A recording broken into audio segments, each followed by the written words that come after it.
Hello students, हम पढ़ रहे हैं chapter number 3 nationalism in India और उसका फोर्थ मॉड्यूल हम पढ़ रहे हैं अब the sense of collective belonging कि जो लोग हैं, लोगों के अंदर जो सामूहिक एकता है उसको कैसे डेवलप किया जाए। ठीक है, तो अब ये हम देख रहे हैं कि यहाँ पर ये क्या है, बाल गंगाधर तिलक की एक पिक्चर दी गई है आपको। इसके अंदर क्या दिखाया गया है, मंदिर, मस्जिद, चर्च, ये सब दिखाए गए हैं, जिसका मतलब यही है लोगों को ये संदेश देना कि हम सब अलग नहीं हैं, हम सब एक हैं। तो अब हम स्टार्ट करते हैं हमारा chapter. Nationalism spread when people begin to believe that they were all part of the same nation.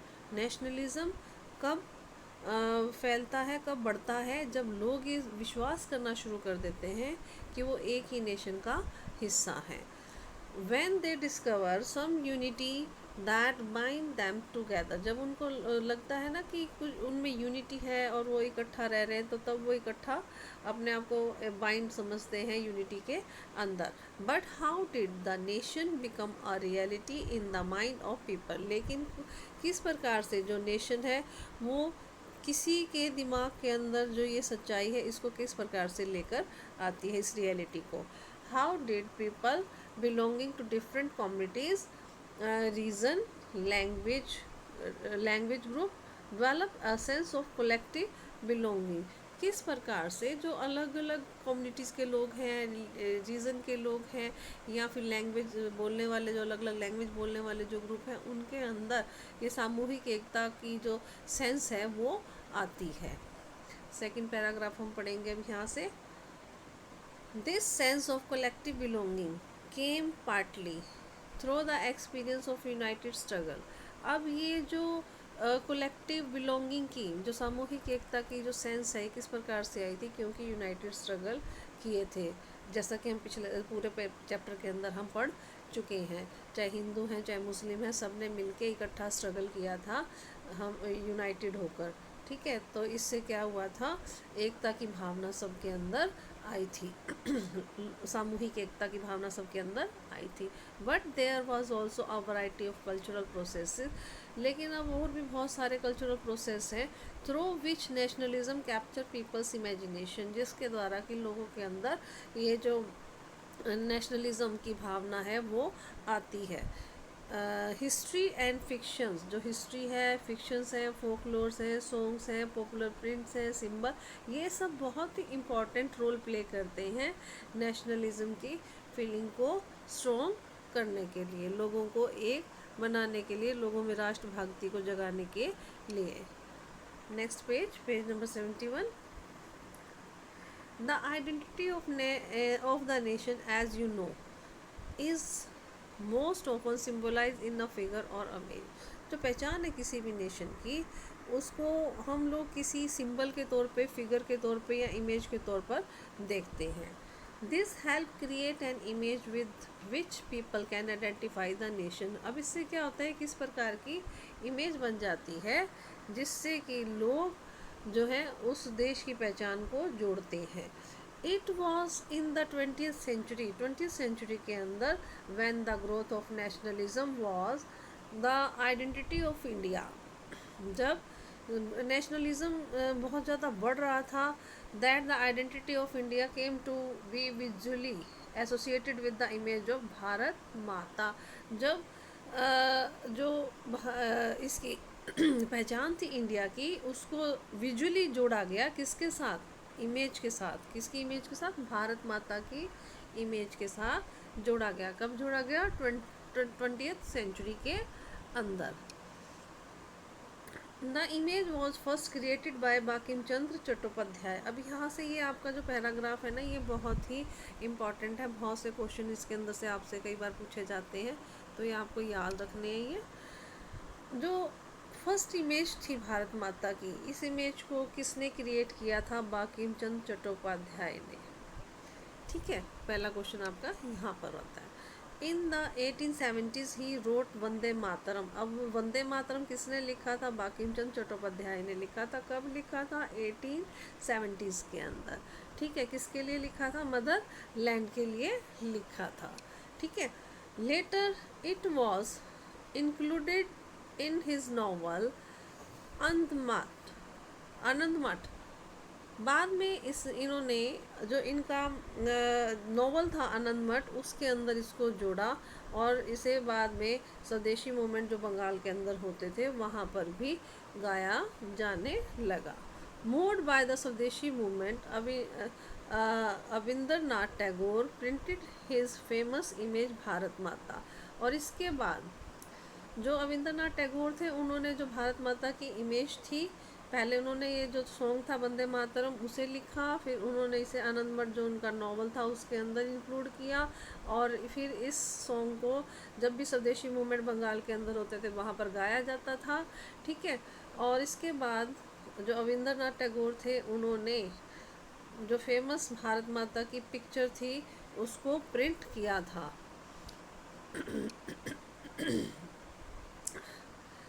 अब यहाँ इन्होंने क्या दिखाया भारत माता के पोर्ट्रेट के अंदर, एशिएटिक फिगर एकदम मतलब साध्वी की जो पिक्चर है वो दिखाई। शी इज़ काम कंपोज डिवाइन और स्पिरिचुअल, ऐसी इमेज जो थी वो इन्होंने यहाँ पर बनाई कि बहुत ही ज़्यादा जो स्पिरिचुअल है, जो देवी के समान है और एकदम आध्यात्मिक है, ऐसी पिक्चर इन्होंने दिखाई। यहाँ साइड में देखो, यहाँ पिक्चर ये दी भी गई है।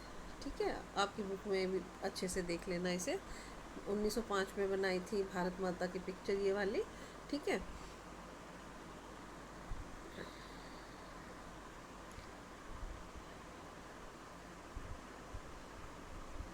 In subsequent year the image of Bharat माता एक्वायर्ड मैनी डिफरेंट फॉर्म्स। और उसके बाद क्या था, भारत माता की जो ये पिक्चर थी वो कई फॉर्म में बनी, अलग अलग तरीके से बनी। As it circulate in popular prints, क्यों, और ये पॉपुलर प्रिंट होकर बहुत ज़्यादा सर्कुलेट हुई ये pics, and was painted by different artist. अब ये अलग अलग क्यों थी, क्योंकि इन्हें अलग अलग आर्टिस्ट के द्वारा पेंट किया जाता था।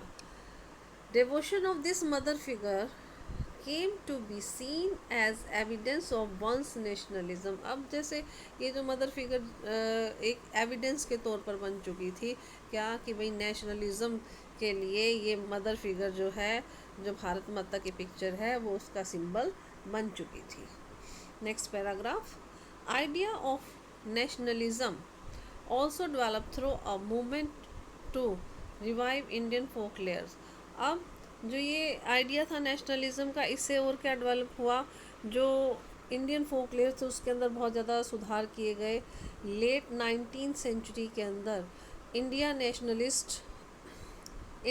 Nationalist begin recording folk tales sung by bards. अब जो ये पोइट्स वगैरह जो ये फोकलेयर्स जो गाते थे, फोक टेल्स को जो गाते थे, उनको क्या किया जाने लगा, उनको रिकॉर्ड किया जाने लगा। And they toured village to gather folk songs and legends. अब वो जो कहाँ पर टूर करते थे, बार जो गाते थे इन फोक टेल्स को, विलेजेस के अंदर जाते थे, इकट्ठा करते थे और वहाँ पर क्या थे, फोक सॉन्ग्स को गाया जाता था। और ये जो लीजेंड्स थी, जो ये कहानियाँ थी, उनको जो स्टोरीज थी वहाँ पर वो सुनाई जाती थी। These tales they believe give a true pictures of traditional culture. इससे ऐसा मानते थे वो लोग, इन स्टोरीज़ के द्वारा, इन टेल्स के द्वारा जो हमारे ट्रेडिशनल कल्चर की जो असली पिक्चर है वो सामने आएगी। दैट हैड बीन करप्टेड, जिसको कि करप्ट कर दिया गया है और डैमेज कर दिया गया है आउटसाइड फोर्सेस के द्वारा। अब आउटसाइड फोर्स कौन सी थी, जो ब्रिटिशर्स थे जिन्होंने इंडिया को कॉलोनी बनाया था ना, जो बाहर से आए थे, उन्हें यहाँ पर आउटसाइड फोर्स कहा गया है। It was essential to preserve this folk tradition in order to discover one's national identity and restore a sense of pride in one's past. अब ये बहुत ही ज़रूरी हो चुका था कि जो फोक ट्रेडिशन था इसको और ज़्यादा डिस्कवर किया जाए और देश की नेशनल आइडेंटिटीज़ के साथ इसको जोड़ा जाए और इसको बचा कर रखा जाए, क्योंकि ये हमारे इतिहास की क्या थी, शान थे ये फोकलेयर या फोक टेल जो भी थे ये सब। इन बंगाल के अंदर Rabindranath Tagore himself began collecting ballad. जितने भी ये स्टोरीज थी उन सबको, इन गीतों को जो थे रविंद्रनाथ टैगोर ने इकट्ठा करना शुरू कर दिया था, जो नर्सरी राइम थी, जो मिथ्स से, और इससे क्या हुआ, एक मूवमेंट होना शुरू हो गया फोक के लिए। ठीक है, फोक रिवाइवल के लिए, जो भाई जो भी है उसके अंदर और सुधार करना, जो हमारी फोक टेल्स थी, इस तरह का एक मूवमेंट उनको इकट्ठा करके किया जाना शुरू हो गया। भाई हमारा जो प्राचीन कल्चर है, हमारा जो ट्रेडिशन है, उसको सामने लाया जा सके, जिसको कि आउटसाइडर्स ने ख़राब कर दिया है। अब नेक्स्ट है यहाँ पर, in Madras Natesa Sastri published a massive 4 volume collection of Tamil folk tales. अब ये जो नातेशा शास्त्री थी, इन्होंने पब्लिश किए थे 4 वॉल्यूम, 4 किताबें जो तमिल फोक टेल्स की थी, जिनको क्या नाम दिया इन्होंने, the folklores of southern India.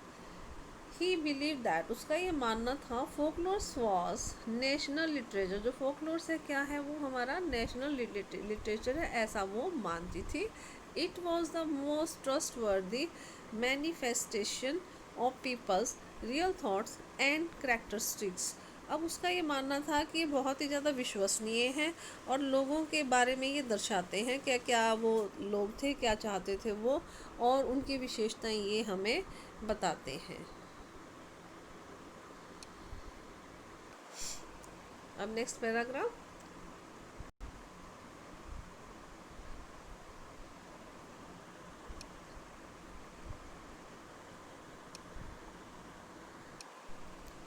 Next paragraph के अंदर हम पढ़ेंगे, as the national movement develop, जैसे जैसे नेशनल मूवमेंट बढ़ा, nationalist leader become more and more aware of such icons. इस प्रकार के जो आइकन्स थे या सिंबल्स थे, जिससे कि लोग यूनिफाई हो सके थे, जो नेशनल लीडर थे हमारे, इनको लेकर बहुत ज़्यादा क्या हो चुके थे, अवेयर हो चुके थे। And inspiring in them a feeling of nationalism, इससे क्या था कि उनके अंदर जो नेशनलिज्म की फीलिंग है वो बहुत ज़्यादा इंस्पायर हो रहे थे इन सिंबल्स के द्वारा। During the Swadeshi movement in Bengal, जब स्वदेशी मूवमेंट हो रहा था बंगाल के अंदर, ए ट्राई कलर फ्लैग, जिसके कलर कौन कौन से बताए गए हैं, रेड, ग्रीन एंड येलो।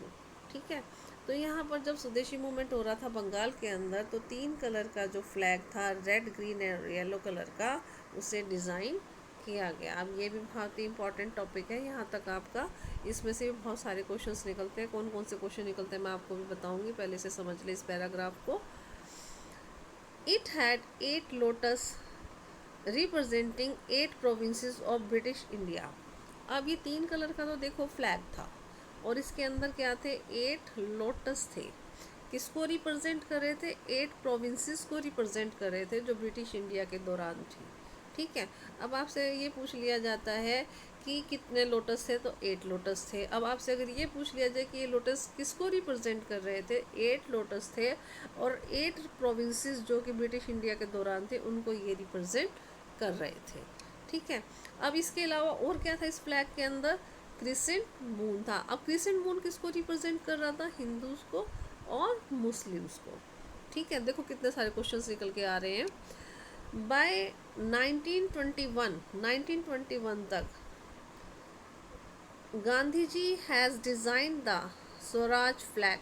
अब गांधी जी ने जो था 1921 के अंदर स्वराज फ्लैग जो था उसे डिज़ाइन किया।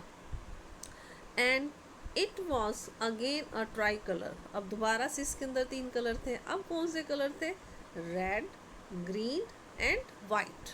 ठीक है, लेकिन अब इसके अंदर क्या कर दिया उन्होंने, सेंटर में स्पिनिंग व्हील ऐड कर दिया सेंटर के अंदर। अब ये स्पिनिंग व्हील किसको रिप्रेजेंट कर रहा था, Gandhian ideal of self help. ठीक है, जो गांधी जी का आइडल था ना सेल्फ हेल्प का, उसको ये जो स्पिनिंग व्हील था, जो चरखा था, वो उसे रिप्रेजेंट करता था। ठीक है, carrying the flag holding it loaf. अब इस फ्लैग को लेकर, इसे अकेले हाथ में, मतलब कि अकेले होल्ड करके, ड्यूरिंग मार्चेज, जब मार्चेज होते थे, अब ये become a symbol of defines. अब ये विरोध करने का एक सिंबल बन चुका था। ठीक है, तो ये आपका बहुत ही इम्पॉर्टेंट टॉपिक है, इसको बहुत अच्छे से पढ़ना और छोटे छोटे क्वेश्चन जो निकल रहे हैं उनको लर्न करने की कोशिश करना। मोस्टली क्वेश्चंस आपसे पूछ लिए जाते हैं फाइनल एग्ज़ाम में, ठीक है। अब हम पढ़ेंगे नेक्स्ट जो हमारा पैराग्राफ है यहाँ पर।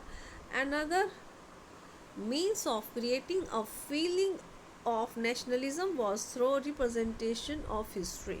अब एक और तरीका क्या था नेशनलिज्म को लेकर आना, कि दोबारा से री इंटरप्रेशन किया जाए हमारी हिस्ट्री का, जो हमारा इतिहास है उसको दोबारा से आगे लेकर आया जाए। By the end of the 19th century many Indian began feeling that to instill a sense of pride in the nation, Indian history had to be thought about differently। अब मतलब कि 19th सेंचुरी के and में Indians ने क्या feel करना शुरू कर दिया था कि जो उनकी प्राइड थी नेशन की, जो उनका इतिहास था, उसको जो भी हिस्ट्री थी उसको अलग से दोबारा से आगे लेकर आया जाए। ब्रिटिश सॉ इंडियन, क्योंकि जो ब्रिटिशर्स थे इंडियंस को कैसे देखते थे, बैकवर्ड। भाई इंडियन क्या है, बैकवर्ड है, प्रिमिटिव हैं, पुराने विचारों के हैं, इनकैपेबल ऑफ गवर्निंग दैमसेल्फ। भाई अपने ऊपर जो है ना राज नहीं कर सकते, भाई इनको राज पर कुछ कुछ नहीं आता, मतलब इनको ऐसा वो इंडियंस के बारे में सोचते थे।